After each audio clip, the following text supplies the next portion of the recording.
Hello any friends, I am back with new video. So guys, मुझे पता है कि वीडियो बहुत ही लेट आ रही है यार, फिर सॉरी यार, कुछ प्रॉब्लम्स चल रही हैं, उसी वजह से वीडियोस लेट आ रही हैं। सो इन सब बातों को छोड़ो यार, चलो आज की वीडियो शुरू करते हैं। सो दोस्तों, आज की वीडियो होने वाली है edit in jump season 2 the ultimate war episode 5 के ऊपर। और अगर आपने पिछले एपिसोड नहीं देखे हैं तो उनका लिंक आपको डिस्क्रिप्शन में मिल जाए, आप उन्हें वॉच कर सकते हैं। सो बिना और कोई देर के चलो वीडियो शुरू करते हैं।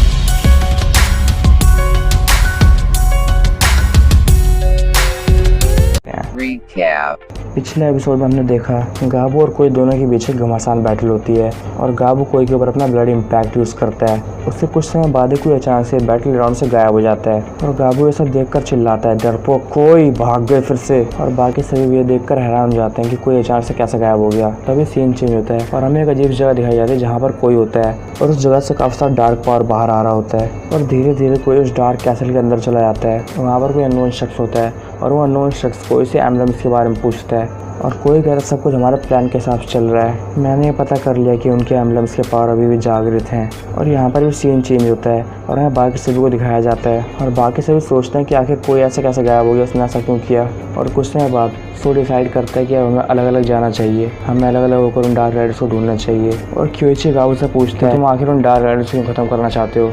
अब आगे Start.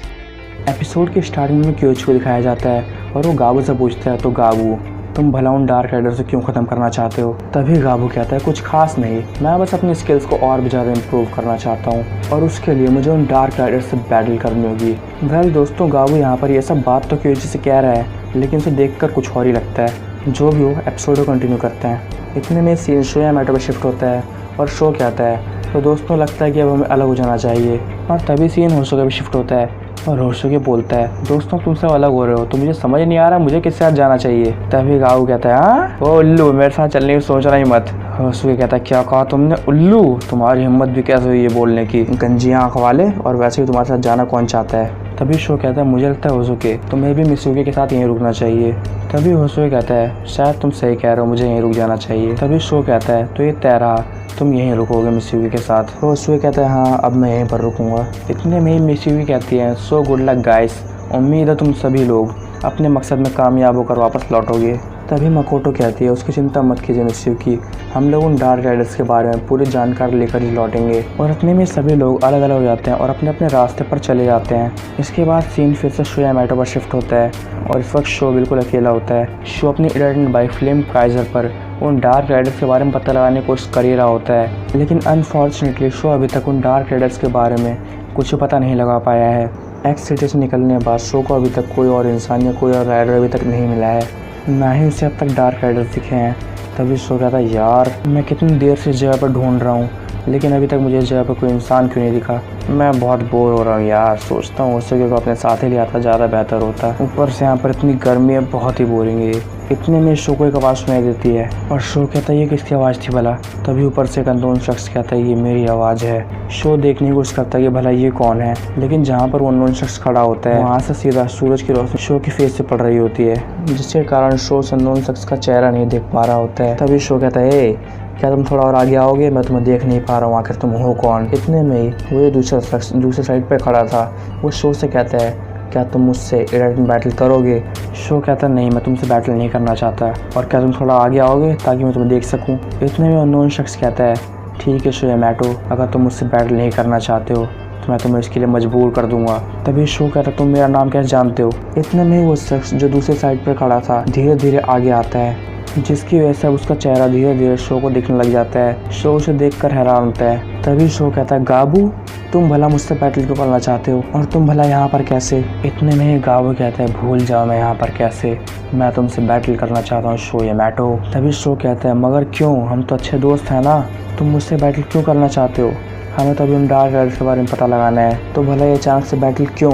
तभी गाबू कहता है भूल जाओ उन डार्क राइडर्स को और इस वक्त तुम सिर्फ मुझसे बैटल करने पर ध्यान दो। तो क्या तुम बैटल के लिए तैयार हो शो या मैटो, या फिर मुझे कुछ करना पड़ेगा ताकि तुम मुझसे बैटल करो। तभी शो कहता है नहीं, मैं तुमसे बैटल नहीं करूँगा। इतने में ही गाबू कहता है कम ऑन शो, अगर तुमने मुझसे बैटल नहीं की तो मैं तुम्हारे सभी दोस्तों को ख़त्म कर दूंगा। और यकीन मानो उन्हें ख़त्म करते हुए मैं जरा भी नहीं हिचकिचाऊंगा। इतने में शो को और भी ज़्यादा गुस्सा आता है और काफ़ी गुस्से में होता है शो और कहता है, काबू तुम्हारी हिम्मत कैसे हुई ये सब कहने की? तुम बैटल करना चाहते हो ना, तो चलो अब आओ बैटल करो मुझसे। तभी काबू कहता है, हाँ ये हुई ना कुछ बात शो या मैटो। और उसके बाद दोनों राइडर्स अपनी बाइक्स पर बैठ जाते हैं और अपने आप को पूरी तरह ट्रांसफॉर्म कर लेते हैं। ट्रांसफॉर्म होने के बाद वो उसी एरिया को एक बैटल ग्राउंड में बदल देते हैं और उसके बाद दोनों के बीच बैटल शुरू हो जाती है। और यहाँ पर गाबू और शो दोनों इस समय बराबर की स्पीड में होते हैं और ये दोनों एक दूसरे को लगातार टक्कर दिए जा रहे होते हैं। तभी शो अपने मन में कहता है, गाबू मैं तुम्हें बैटल नहीं जीतने दूंगा। और इसके बाद शो अचानक से एक मोड़ पर बनी हॉप करता है और गाबू से आगे पहुंच जाता है। और कह सकते हैं कि एक तरह शो इस समय लीड में आ चुका है, लेकिन उसके बावजूद हमें दिखाया जाता है कि गाबू पर इसका कोई भी असर नहीं पड़ा होता है। और गाबू कहता है, हाँ कितना बेकार सा बनी हॉप था, तुम इससे बनी हॉप कहते हो शो या मैटो, मुझे तुमसे उम्मीद नहीं थी। मैं तुम्हें दिखाता हूँ कि असली बनी हॉप क्या होता है शो या मैटो। और तभी अचानक से गाबू भी एक मोड़ पर बनी हॉप करता है, लेकिन ये बनी हॉप शो के बनी हॉप से दोगुना पावरफुल और बड़ा होता है और इससे गाबू शो या मैटो को पूरी तरह से बीट कर देता है और अचानक से बहुत ही आगे पहुंच जाता है। और शो ये देखकर पूरी तरह से हैरान हो जाता है कि गाबू ने भला अचानक से इतना लंबा बनी हॉप कैसे किया। इस बनी हॉप की वजह से मैं काफ़ी पीछे हो चुका हूँ, मुझे जल्द ही गाबू से आगे पहुँचना होगा। और अपनी इलेक्ट्रिक बाइक चलाते हुए शो सोच ही रहा होता है कि मैं गाबू से आगे कैसे निकलूँ। और तभी शो को वहाँ पे अचानक से एक ब्रिज दिखता है और शो उसी ब्रिज के ऊपर से बनी हॉप करता है और वो बनी हॉप गाबू के बनी हॉप के बराबर होता है और शो सीधे जाकर गाबू के पास लैंड करता है। तभी गाबू कहता है, मुझे इसमें कोई हैरान नहीं है शो, मुझे पता था तुम इतनी जल्दी पीछे नहीं होने वाले हो और अगर हो जाते तो इससे मुझे बहुत दुख होता शो, क्योंकि तुम्हें ख़त्म करने से पहले मैं तुम्हें पूरी तरह से बेबस कर देना चाहता हूँ शो। तभी शो कहता है, सपने मत देखो गाबू। तभी गाबू कहता है, तो तुम्हें ये सब मजाक लग रहा है, चलो अब मैं तुम्हें अपनी पावर का एक छोटा सा नमूना दिखाता हूँ। और तभी गाबू को अजीब से मूव चलता है और कहता है, डार्क लाइजिस्टर ब्लास्ट। और गाबू के इतना बोलते ही गाबू के इस मुंह से वहाँ का पूरा एरिया एकदम से डिस्ट्रॉय हो जाता है, जिसकी चपेट में शो या मैटो भी आ चुका होता है। और इस मूव की चपेट में आने के कारण शो की हालत काफ़ी ख़राब हो जाती है।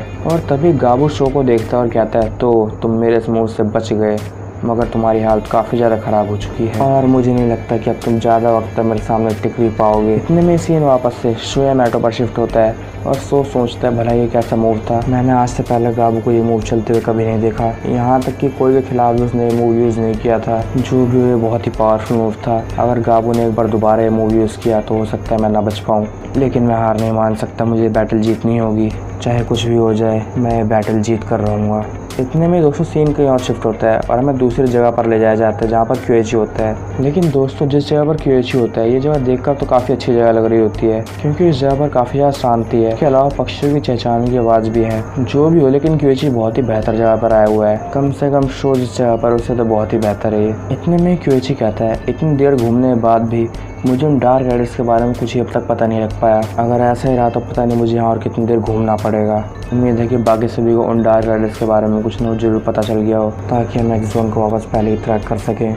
जो भी हो, हमें अपनी कोशिश जारी रखनी होगी। और इसके बाद क्यूएचई कहता है, कहीं मैं बेवजह तो यहाँ पर नहीं घूम रहा हूँ, मैं उन राइडर्स का पता लगाने की कोशिश कर रहा हूँ, लेकिन हो सकता है कि वो राइडर्स यहाँ पर आए ही ना, क्योंकि एक्स जोन में लगभग हर जगह तबाही मच चुकी है और हर चीज़ डिस्ट्रॉय हो चुकी है। लेकिन ये जगह काफ़ी शांत है और यहाँ पर ऐसा कुछ भी नहीं है, यहाँ पर कुछ भी डिस्ट्रॉय नहीं हुआ है। तो क्या अब मुझे यहाँ से जाना चाहिए या फिर उन राइडर्स के बारे में यहाँ पर रुककर मुझे और भी पता लगाना चाहिए? तो चलिए दोस्तों, आज वीडियो ख़त्म करते हैं और अगले एपिसोड में क्या होने वाला है ये सब आप गैस कीजिए और कमेंट्स में ज़रूर लिखिएगा।